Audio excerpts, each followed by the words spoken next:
Hi folks, ఇప్పుడు మనం second one solve చేద్దాం. సెకండ్ వన్ ఏమి ఇచ్చిండు?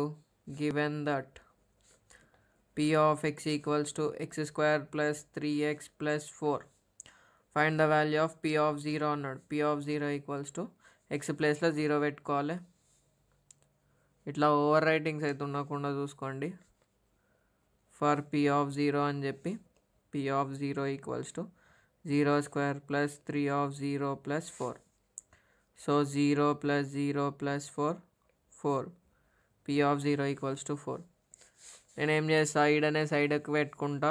మీరు ఏం చేస్తారు, కింద కింద చేద్దామన్నా చేసుకోవచ్చు, సైడ్కి చేసుకున్నా ఏం కాదు. ఫర్ p ఆఫ్ ఎట్లా గవర్నమెంట్ వాళ్ళు ఏవగా అడిషనల్స్, సో కింద రాసుకోండి, నీట్గా కనిపిస్తుంది. p of 1 equals to 1 square plus 3 of 1 plus 4.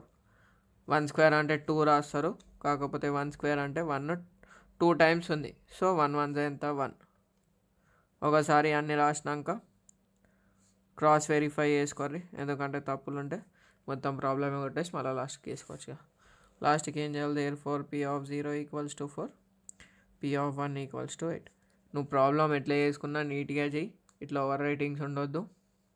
ఇంకా లాస్ట్కి కంప్లీట్ సొల్యూషన్ రాయి, అంతే. ఈ 3 స్టెప్స్ ఫాలోగా అవుట్ ఆఫ్ కట్ ఆఫ్ వస్తాయి.